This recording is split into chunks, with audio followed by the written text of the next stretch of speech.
이미 정해져 있어 인간의 힘으로는 어쩔 수 없는 운. 인간을 포함한 모든 것을 지배하는 초인적인 힘이자 이미 정해져 있는 목숨이나 처지, 명. 인간에게 주어진 피할 수 없는 결정, 운명. 뚜렷한 이유 없이 무고한 사람이 죽기도 하고 마음으로 헤아릴 수 없는 오묘한 이치는 풀리지 않는 미스터리와 불가사의한 사건들을 만들어낸다. 죽은 자는 말이 없으나 그들을 보고 접하는 무당들은 이야기한다.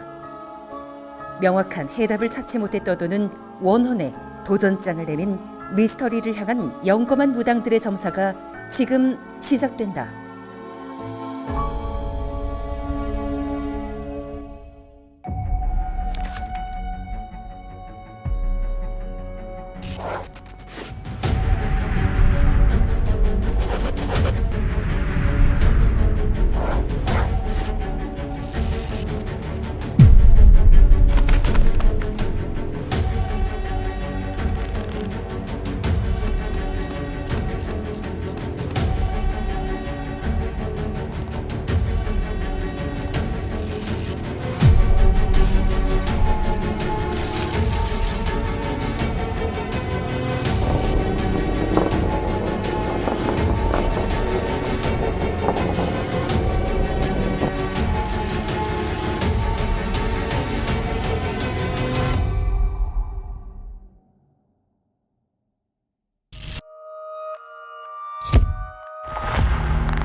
시청자 여러분 안녕하십니까. 미스터리 점사 토크쇼 신들러 리스트 MC 김승주입니다.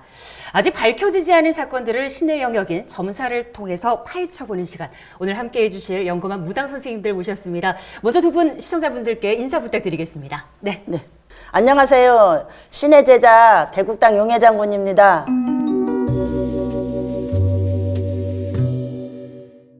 네, 반갑습니다. 네. 환영합니다. 자, 선생님 인사 부탁드립니다. 안녕하세요. 신의 제자 해도령입니다. 반갑습니다.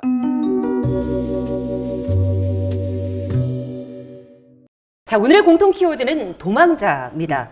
그중 제가 맡은 사건은 이 불운의 황태자 김정남인데요. 두 분, 이 김정남 사건에 대해서 알고 계신가요, 선생님? 네, 알고 있죠. 일단 뭐 누구나 다 아는 사건일 텐데 네. 제가 김정남이라는 사람을 이렇게 잠깐 봤을 때 단명할 수 있는 그런 형국의 어떤 기운도 좀 갖고 있고, 그리고 얼굴 상을 보면 네.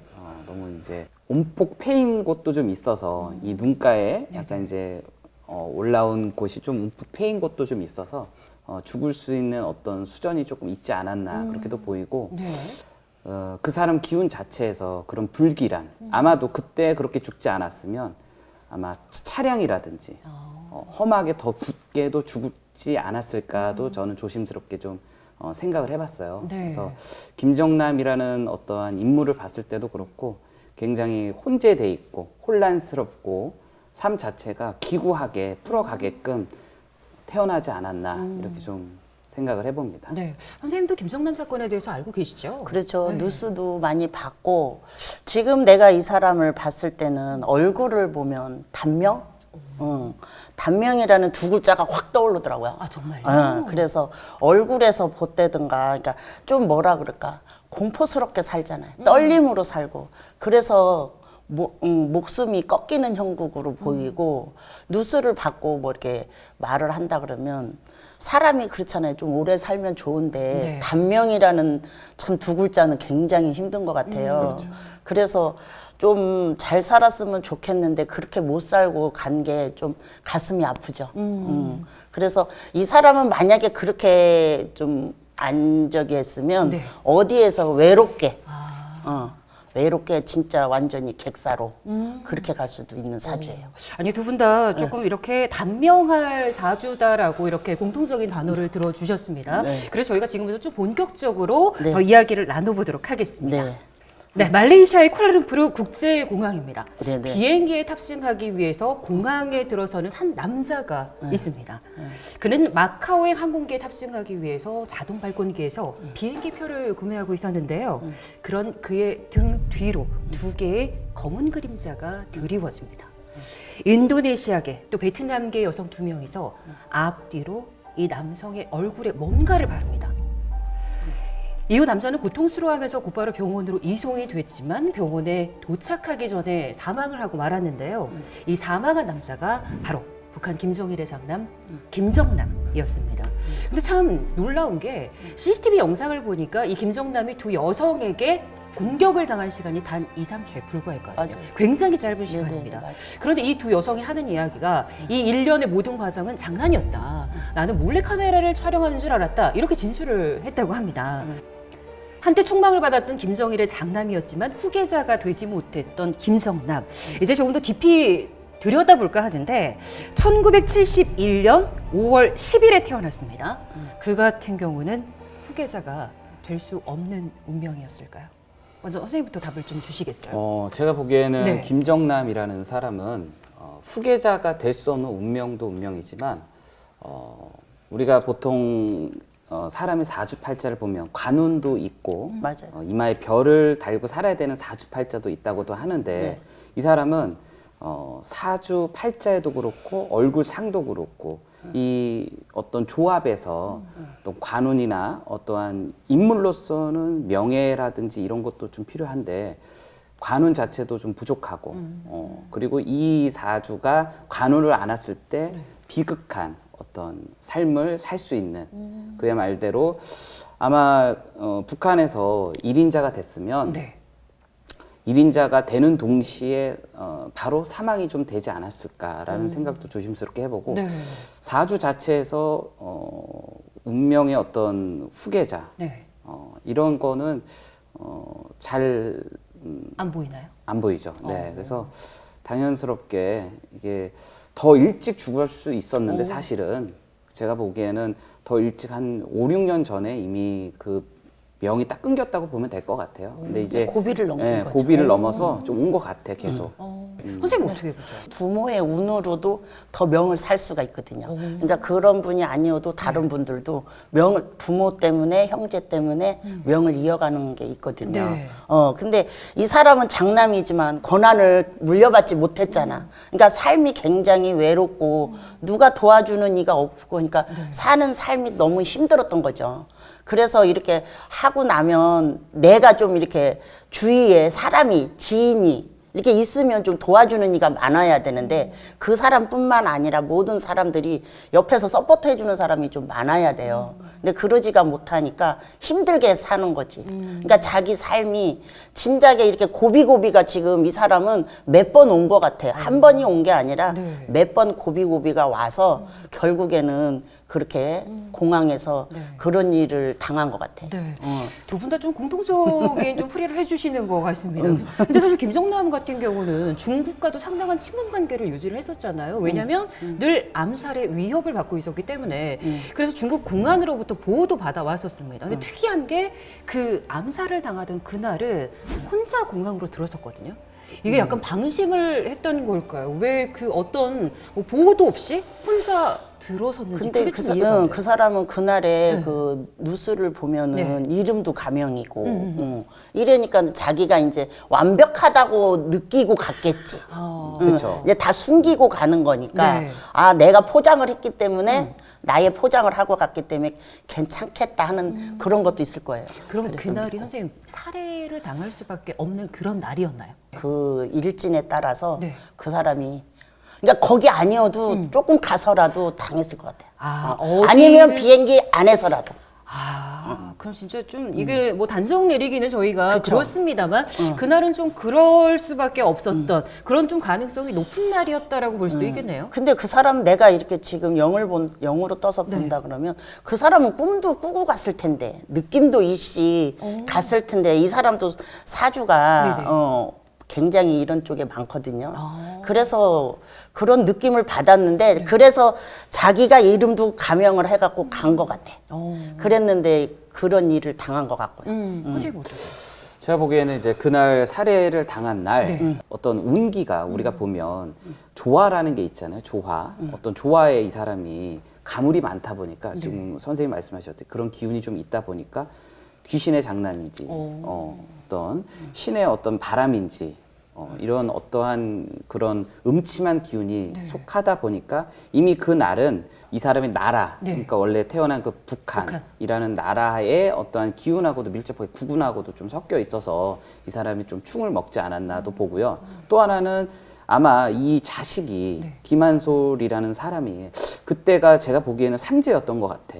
삼재의 기운도 좀 있었고 여러 가지 충의 기운이 좀 있다 보니까 그런 것들로 인해서 이 사람이 그런 운에 속해서 그날 그렇게 죽은 것 같고 또 하나 더불어서 얘기하면 네.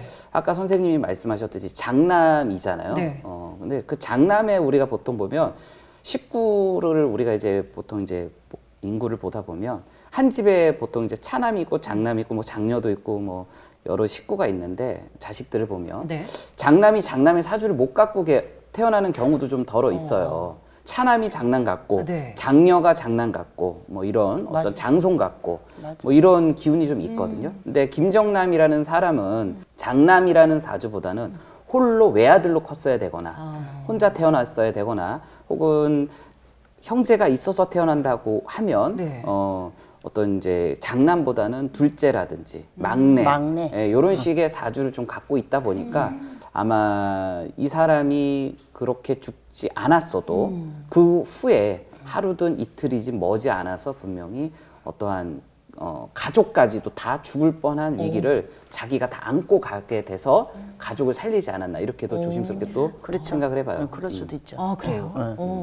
또 그렇게까지 해석이 된다는 게 좀 놀랍기는 하네요. 그렇죠. 예전에 이러잖아요. 우리가 보면 엄마가 돌아가셔야 너가 잘 된다 이런 얘기 있고 아버지가 돌아가셔야 자식이 잘 된다 이런 얘기들이 있거든요. 그런 게 김정남이 죽어서 네. 그야말로 그냥 그 자식이 그래도 보호도 받고 더 잘 될 수 있는 어떠한 기운을 좀 얻은 거거든요. 그래서 차라리 이런 말은 조금 조심스럽긴 한데 네. 아들을 위해서 자식을 위해서는 김정남이 더 일찍 죽었어야 되고 그 해운년 그 달 그 날에 죽은 것도 네. 잘 죽은 거라고 저는 봐요. 그렇게까지 또 해석을 네. 해주시네요. 이제 그 김정남이 외아들이었으면 괜찮았을 것이다. 선생님이 약간 그런 표현을 해주셨는데 선생님 보시기에도 그런 사주였다라면 더 나았을 수도 있다. 이런 그렇죠. 보시나요? 이 선생님이 말씀하시듯이 네. 외아들이 아니면 막내, 좀 이렇게 마지는 내가 너무 버거워. 내가 갖고 가기에는 힘들어. 마지로. 그래서 그렇게 갔으면 더. 네. 그래서 그러다 보면 이제 또 자손이 또 괜찮았잖아요. 앞서 이제 선생님들께서 말씀을 해주시면서 자식 이야기를 꺼내셨습니다. 김정남이 사실 그 피살 사건 이후에 이 자녀들은 은둔 생활을 하고 있다라고 알려져 있는데 그나마 자식을 위해서 낳았다라고 앞서 이제 설명을 해주셨는데 앞으로의 김정남 그 자식들의 운을 살펴본다면 좀 어떨까요? 일단 제가 보기에 자식들의 운으로 보기에는 제 3국에 지금 머물러 있는데 네.